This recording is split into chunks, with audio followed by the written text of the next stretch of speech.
Marcelo Robinson, economista, ¿qué tal? Buen día. Hola Germán, Marcelo, muy buenos días. Un gusto saludarlos. Bueno, ¿cuál es tu impresión? Ahora están saliendo ya los primeros números de las mediciones referidas a marzo. ¿Cuál es la visión tuya hoy? Mirá, Germán, estamos viendo una economía que ha terminado el primer trimestre con una inflación que acumulará. Mañana vamos a conocer exactamente el índice de precios al consumidor, pero una inflación que acumula en los primeros 3 meses del año un 50-52%. Son niveles realmente muy altos y con un nivel de actividad económica que ha caído muchísimo. Hay una recesión bastante severa. Por ahora los números están mostrando una recesión similar a la del año 2001, 2002.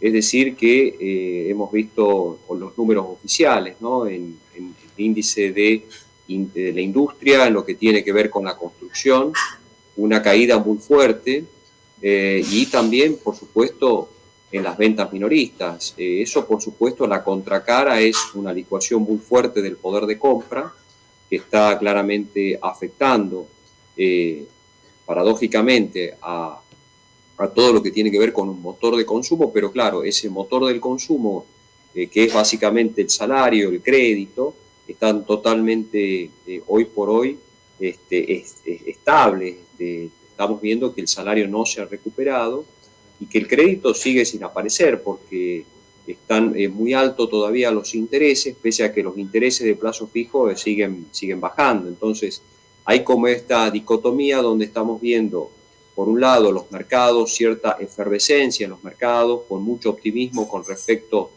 a la situación argentina, porque el viejo país está bajando, porque los bonos de deuda argentina ya están cotizando alrededor de los $60, pero claro, el nivel de actividad todavía no está acompañando eso en medio de desregulaciones muy fuertes, ¿no? Como por ejemplo fueron los precios de medicinas prepagas, ayer también lo que tiene que ver con los servicios de tecnología, internet, cable, telefonía, y eso me parece que, bueno, vamos a ver nuevamente incrementos muy fuertes en ese sector, con lo cual me parece que va a llevar bastante más tiempo la recuperación de un consumo, como te digo, y de un poder de compra que todavía está muy golpeado.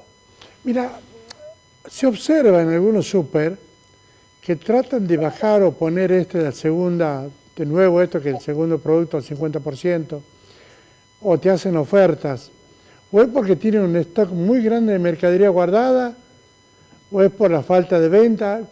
¿Cómo la ves vos?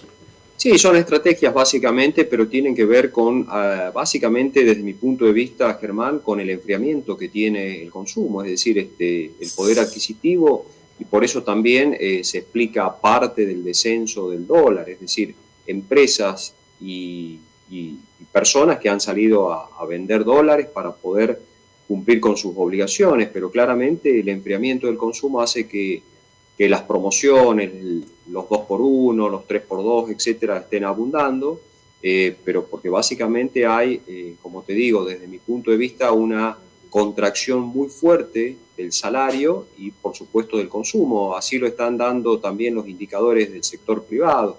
Entonces, eso es lo que estamos viendo, es decir, una recesión muy fuerte que también explica parte del descenso en la tasa de inflación, es decir, la economía, al perder el dinamismo, el consumo, enfriarse el consumo, porque precisamente porque hay una licuación muy fuerte del poder de compra, explica también el hecho de que la inflación vaya descendiendo.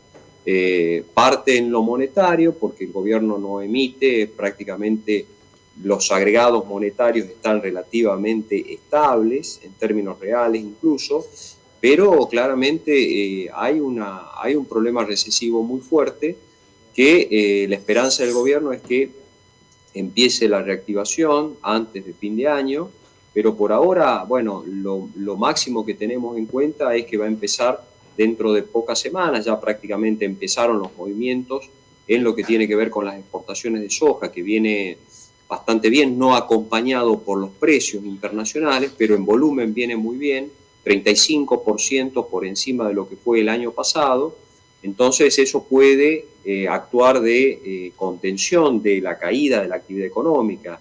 Entonces vamos a ver en estos próximos 90 días probablemente algún tipo de amesetamiento en la actividad económica por una fuerza importante que van a tener las exportaciones, pero es un poco, digamos, dentro de un diagnóstico y dentro de un contexto altamente recesivo. Esto puede traer aparejado algo, pero no me parece no demasiado en el resto de los sectores de la actividad económica, ¿no? Eduardo, Marcelo Caferro te saluda, buen día. Hola Marcelo, un gusto. Ayer se conoció una información donde dice que los productores se van a sentar sobre los granos porque están pidiendo un dólar que sea más alto del que ubicó el gobierno y podría traer problemas porque se exportaría prácticamente un tercio o lo necesario para afrontar solo las obligaciones. ¿Es tan dependiente, digamos, de esto la situación o la política que pueda plantear económicamente el gobierno? Mirá, Marcelo, desde hace un tiempo que se viene hablando de esta discusión que hay si el dólar está o no atrasado.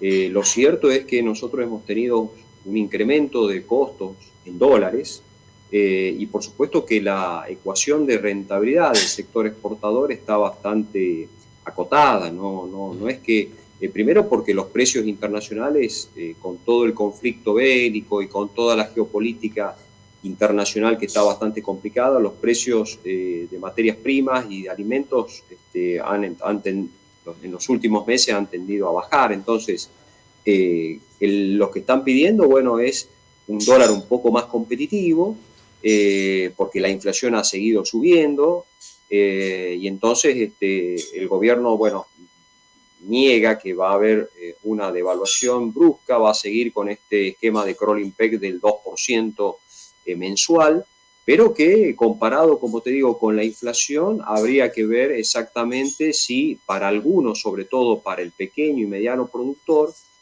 bueno, esta ecuación empieza a cerrar. Yo creo que el dólar, en el mejor de los casos, va a estar muy ajustado, pero bueno, eso de sentarse tampoco, porque si no hay perspectivas de una devaluación, un salto del tipo de cambio, que eso traería aparejado más inflación y por lo tanto más atraso cambiario en todo caso, no sería la solución por ahí. Bueno, habrá que esperar entonces cuál es la reacción de los sectores del campo ante la inminencia de la cosecha.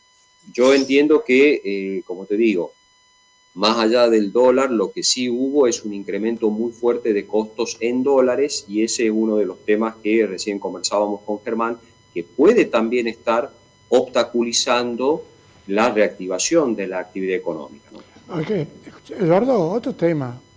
Hoy, por ejemplo, en Buenos Aires hay paro de los colectiveros de UTA que pide 250.000 prácticamente para llegar a 1.000.000 el básico. Tenés 4 gremios fuertes, que son UTA, que son camioneros, que son bancarios, que están peleando arriba del 1.000.000, pero tenés el resto de las actividades. Cuando habla del salario deprimido, ¿cómo lo plantea el resto? Los jubilados mismos. ¿Cómo habla de ese 200 a 700? ¿Cómo lo ve el sueldo o el salario por ahí? Bueno, claro, por eso decimos, hay algunos gremios que obviamente tienen un poder de negociación mucho más elevado, como vos nos mencionabas recién, pero claramente otros que son muy débiles y por supuesto sectores que están en la informalidad incluso, que no van a tener esos incrementos. Por lo tanto, esos sectores que pertenecen a sindicatos un poco más fuertes, probablemente el gobierno se niega a homologar ese tipo de salarios, ese tipo de, digamos, de incrementos.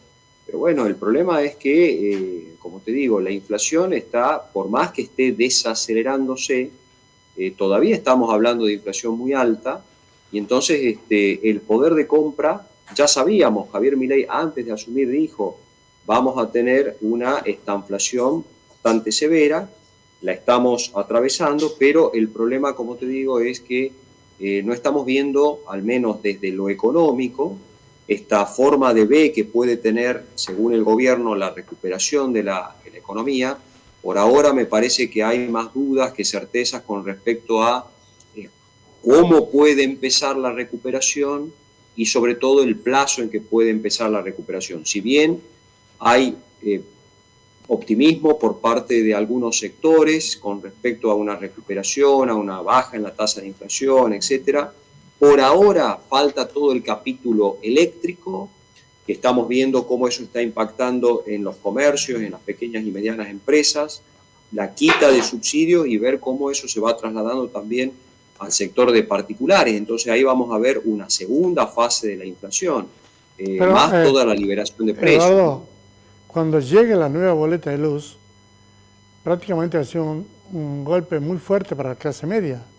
Por eso, a ver, Germán, prepagas, tarifas eléctricas, liberación de los precios de acceso a todo lo que tiene que ver con tecnología, las TICs, que ayer se dio, ¿no es cierto? Es decir, estamos en una especie de jaque, por ahora no es jaque mate, pero está hackeado todo ese sector, y entonces eso también está llevando a un enfriamiento, como te digo, del consumo. ¿Cómo se sale de esto en medio de una recesión que está siendo más profunda, me parece, de lo que el propio gobierno podía advertir? Es decir, estamos viendo caídas, como te decía, lo está diciendo el propio INDEC, similares a las del año 2001, para tener en cuenta la magnitud de la caída. Ahora, ¿cómo se sale de eso y a qué velocidad? Bueno, eso es lo que por ahora no está claro. ¿Será una B corta? ¿Será una U? Bueno, ¿y en cuánto tiempo? Entonces, eso me parece que es lo que básicamente estamos viendo, y por ahora hay más signos de pregunta que certeza. Eduardo, un gran abrazo y muchísimas gracias. Gracias a ustedes, que tengan una excelente jornada, muy amables. Gracias. Muchas gracias, señores conductores. Gracias, Germán. Bueno, ahí tenemos la marcha de la economía nuestra de cada día, y ya me decía Carla, ya llegamos casi a las 8 de la mañana entre entrevistas.